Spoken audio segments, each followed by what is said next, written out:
Hello, welcome to the biology folder. तो आज इस पर्टिकुलर वीडियो में हम लोग डिस्कस करने वाले हैं किंगडम प्लांटी और किंगडम एनिमिलिया।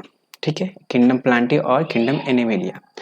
मैं इसमें 11th क्लास के सेकेंड चैप्टर बायोलॉजिकल क्लासिफिकेशन का जितने सारे टॉपिक्स है उसको कवर करा रहा हूँ और जितने सारे इंपॉर्टेंट टॉपिक्स है उसको कवर करा रहा हूँ। ठीक है, जिसमें मैंने अपने प्रीवियस वीडियो में किंगडम मोनेरा, किंगडम फंजाई और किंगडम प्रोटिस्टा के बारे में टोटल डिटेल्स में उसमें पढ़ाया है।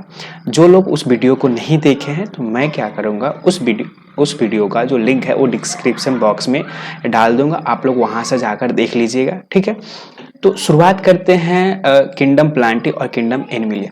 खैर ये बहुत बड़ा टॉपिक इस चैप्टर का नहीं है। ठीक है, इस चैप्टर के अंदर ये टॉपिक बहुत ही छोटा है।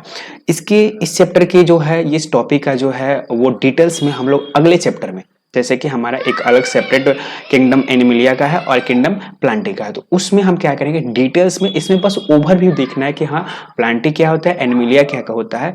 उसके बाद हम क्या करेंगे, जो अगला चैप्टर देखेंगे तो उसमें क्या है, उसमें डिटेल्स में पढ़ा जाएगा कि प्लांट क्या होता है, प्लांट एनिमिलिया क्या होता है, उसके क्या फिजिकल स्ट्रक्चर होता है, क्या केमिकल स्ट्रक्चर होते हैं, कैसे मोड ऑफ ट्रांसफॉर्मेशन होता है, मोड ऑफ रिप्रोडक्शन क्या होता है, वगैरह वगैरह जितने सारे चीजें होते हैं हम लोग अगले चैप्टर में डिस्कस करने वाले हैं।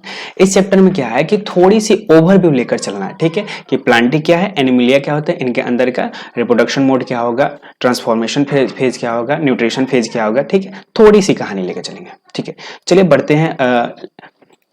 जो हमारा सबसे पहले है किंगडम प्लांटी।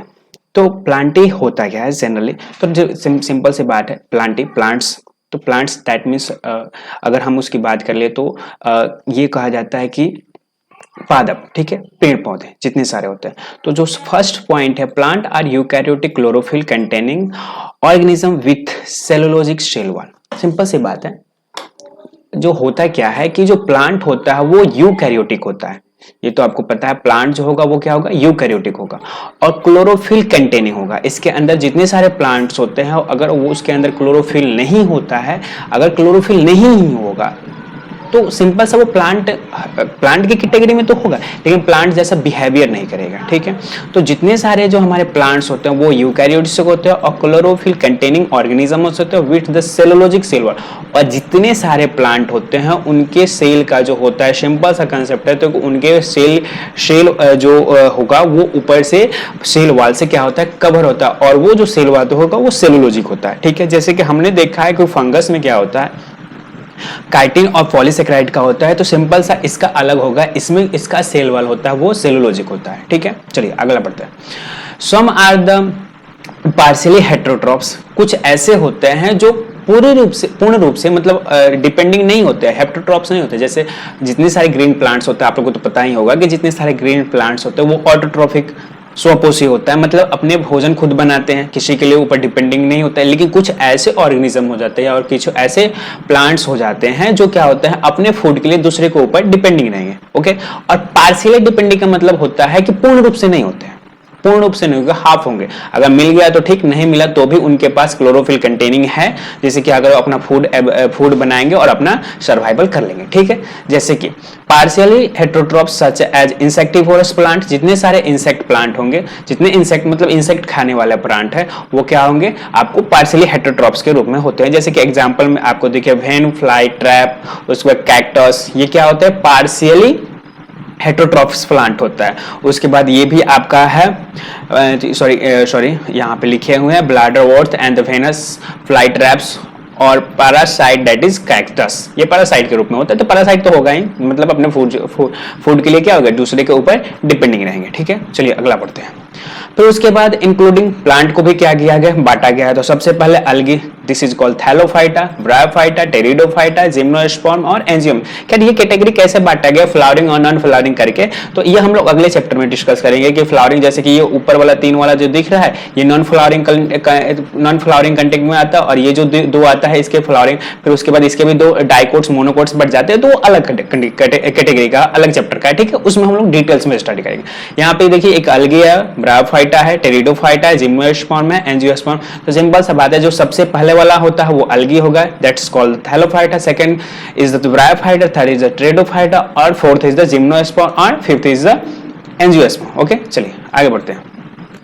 तो सिंपल सा हमने पहले ही आपको बताया कि इसमें हम लोग डिटेल्स में नहीं जाएंगे, हमने बस थोड़ी सी ओवरव्यू लेकर इसमें क्या किया है समझने की कोशिश करेंगे, ठीक है। देखिए अगर प्लांट की लाइफ साइकिल की बात की जाए तो वो 2 फेजेस में होता है, ठीक है। Life cycle of plant has 2 phases, 2 phase. Simple सा अगर इस फिगर की बात करें सिंपल सा, तो इसको देखिए 2 भागों में आराम से बांट सकते हैं, एक ऊपर वाला फेज और एक नीचे वाला फेज। 2 फेज का मतलब ये होता है कि एक फेज आपका हैप्लॉइड का होगा और दूसरा फेज डिप्लॉयड का होगा। हैप्लॉयड डिप्लॉयड मैंने ऑलरेडी प्रीवियस वीडियो में डिस्कस कर चुका है कि हैप्लॉयड का मतलब क्या होता है, डिप्लॉयड का मतलब। हैप्लॉयड का मतलब एक न्यूक्लियस, डिप्लॉयड का मतलब जिसके अंदर 2 न्यूक्लियस क्या होता है कंबाइंड हो जाते हैं। जैसे मेल और फीमेल गैमेट आपस में कंबाइंड हो जाते हैं तो वो दोनों के कैरेक्टर एक साथ मिल जाते हैं तो डिप्लॉयड होता है। अगर वही सेपरेट हो जाते हैं, अलग अलग हो जाते हैं, जैसे ह्यूमन की हम केस की बात करें तो ह्यूमन में जो हो जाता है डिप्लॉयड का, जैसे ये नंबर ऑफ द क्रोमोसोम के बेस के आधार पर हो जाता है। जैसे ह्यूमन के बॉडी के अंदर 23 पेयर्स होता है ना, 23 pairs only, I can write P, ठीक है। तो ओनली 23 पेयर्स होता है। अगर ये डिप्लॉयड हो गए, पेयर्स में हो गया तो मतलब डिप्लॉयड 2, इसका 23 तो अगर इसका ऐसे पेयर नहीं करना है तो कितना हो जाएगा 46।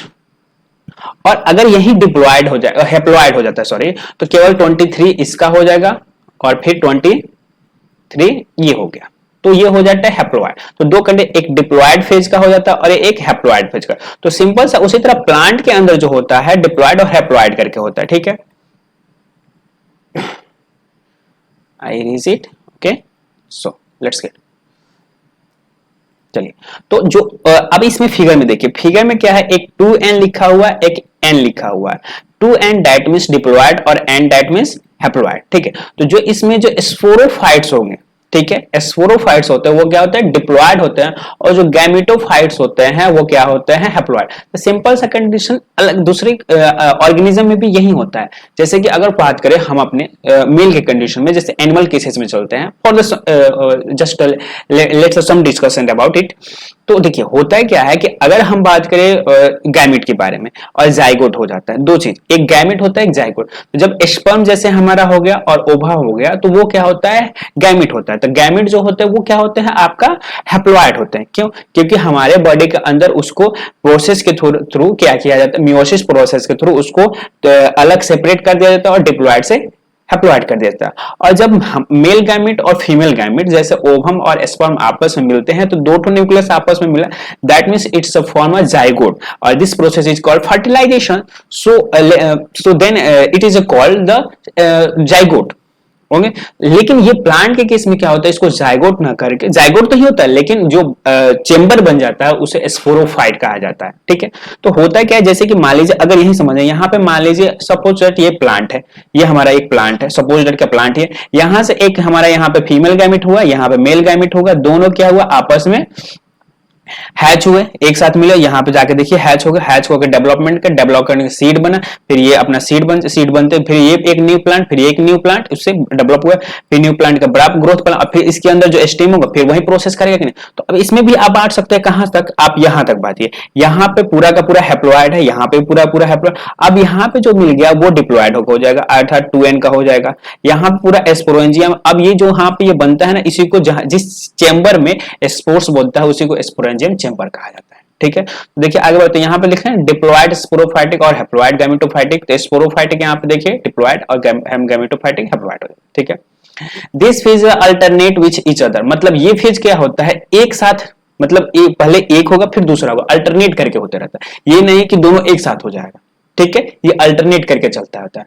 तो this phenomena is called alternation of generation. इसी घटना को क्या कहा जाता है, अल्टरनेशन ऑफ जनरेशन। मतलब एक होगा फिर उसके बाद दूसरा होगा फिर तीसरा होगा, ऐसे करके ये अल्टरनेट करके चलता रहता है। पहले डिप्लॉयड बन जाएगा, सॉरी पहले हैप्लॉयड बन जाएगा, फिर हैप्लॉयड से डिप्लॉयड, फिर डिप्लॉयड से हैप्लॉयड, फिर हैप्लॉयड से डिप्लॉयड, अल्टरनेट करके चलता रहता है। चलिए आगे बढ़ते हैं। फिर उसके बाद है हमारा किंगडम एनिमिलिया।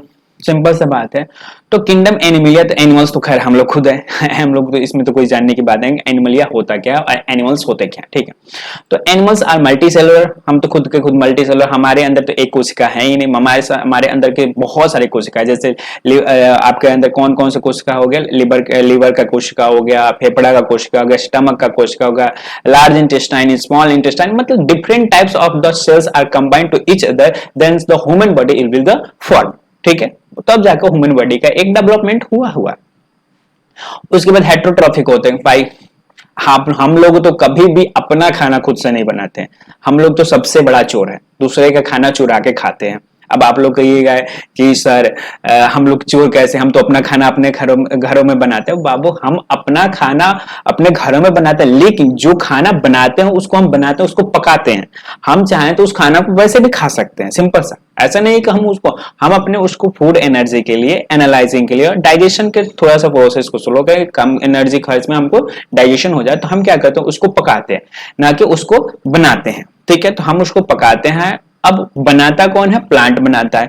हम प्लांट से जाते हैं, कहते हैं भैया प्लांट, भैया आप अपना खाना बनाया हुआ दीजिए। अब प्लांट का, ये प्लांट कहां से लेता है? प्लांट तो अपना एब्जॉर्ब करता है, अपना लेकर अपना खाना बनाता है और उसको स्टोर करता है। हम क्या करते हैं, उसे छीन के लेकर खा लेते हैं। सबसे बड़े चोर हम लोग हैं। चलिए, उसके बाद आ जाता है हेटरोट्रॉफिक, मतलब खाने के लिए दूसरे के ऊपर। यूकैरियोटिक तो होंगे भाई, वेल डेवलप्ड सेल हमारे पास है। Eukaryotic organism without cell wall. हाँ, एक चीज और, हमारे बॉडी के अंदर सेल वॉल नहीं होता है और प्लांट के बॉडी में क्या होता है? सेल वॉल होता है। ठीक है, चलिए। दे डायरेक्टली और indirectly depend on the plant for food. अभी बताएं, हम या तो सीधे नहीं होता है कि कान को अगर पकड़ना तो ऐसे ही पकड़ लीजिए, ऐसे पकड़ लीजिए, सिंपल सा। दोनों तरफ से पकड़ना तो कान के ही है।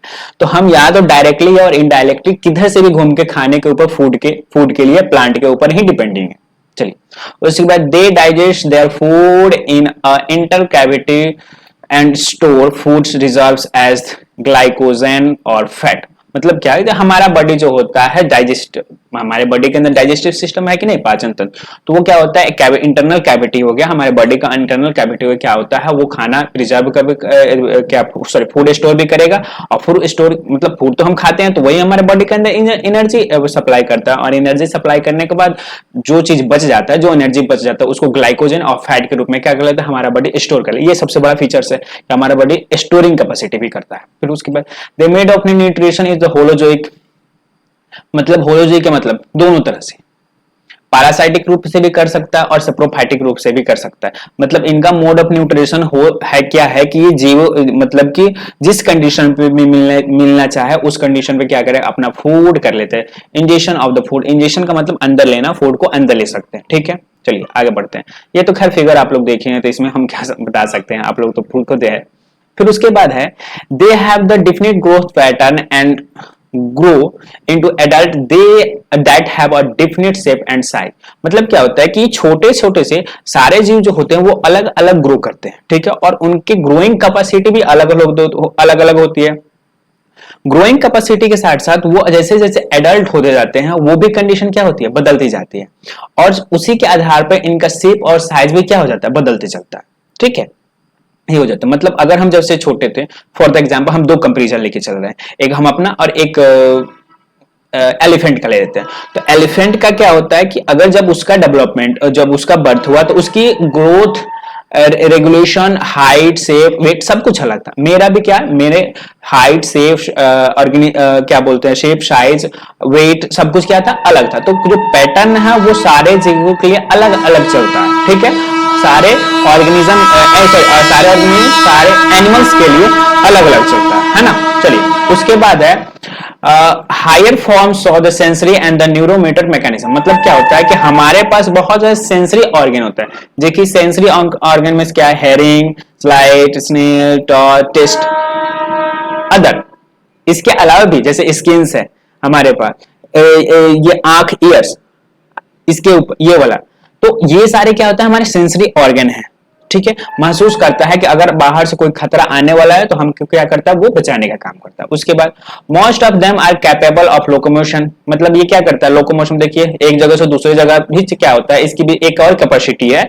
ये क्या करता है, ये दूसरी जगह, एक जगह से दूसरी जगह तक आसानी से। प्लांट बताइए, एक जगह से कहीं देखे हैं कि आज यहाँ प्लांट लगा है, सुबह उठ के देखे हैं तो चला गया पड़ोसी के घर के पास, ऐसा नहीं होता है, नहीं, वो क्या होता है। लेकिन अगर एनिमल के केस, आज यहाँ पे कुत्ता रखे हैं, आज यहाँ पे नहीं मिलेगा अगले मोहल्ला में, चलो भाई वहां पे पूछ के आते हैं, तो वो क्या करता है, लोकोमोशन भी आराम से कर लेता है। फिर उसके बाद the sexual reproduction is the by the population male and the female follow by the embryological development.